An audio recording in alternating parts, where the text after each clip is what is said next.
चीनी की कीमतों में एक मरतबा फिर इजाफा। चीनी यकम जनवरी से अब तक 6 रुपये किलो तक महंगी हो गई। चीनी होलसेल में 137 रुपये किलो से बढ़कर 143 रुपये किलो पर पहुंच गई। मजीद जानते हैं हमारे नुमाइंदे वसीम इफ्तिखार से। जी वसीम, आगाह कीजिएगा चीनी की कीमतों के हवाले से।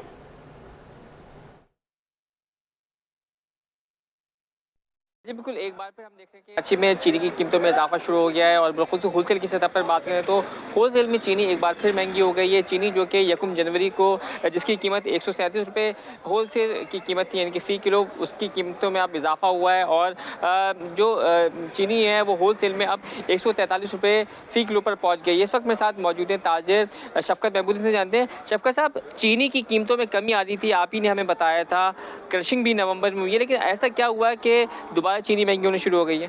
बिस्मिल्लाह, देखिए चीनी की जो असल वजह है कि प्राइसेस बढ़नी नहीं चाहिए इस वक्त जो क्रशिंग स्टार्ट है ये।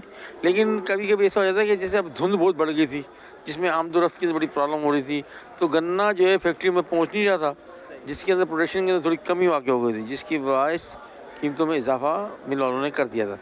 अब दोबारा से धुंध छट गई है तो गन्ना आना शुरू हो गया, तो मिलें दोबारा क्रशिंग बढ़ा रही हैं। जब जितनी क्रशिंग बढ़ेगी इतने इंशाल्लाह रेट कम हो जाएंगे, तो ये 15 जनवरी का से रेट दोबारा कम हो जाएंगे इंशाल्लाह। 130 रुपये दोबारा चीनी आ जाएगी इंशाल्लाह। जी बिल्कुल, मौसमी असरात जो हैं वो चीनी की कीमतों पे असरअंदाज हुए हैं, क्योंकि कौमी शराहों पर धुंध बढ़ने की वजह से गन्ने की तरसील जो है वो नहीं हो पा रही थी, जिसकी वजह से पैदावार में कमी वाक़ई हुई थी और इनका बताना है कि उसकी वजह से चीनी की कीमतों में इजाफा हुआ था। लेकिन अब इनका कहना है कि 15 जनवरी के बाद से इम्कान है कि चीनी की कीमतों में जो है वो वापस कमी आना शुरू हो जाएगी।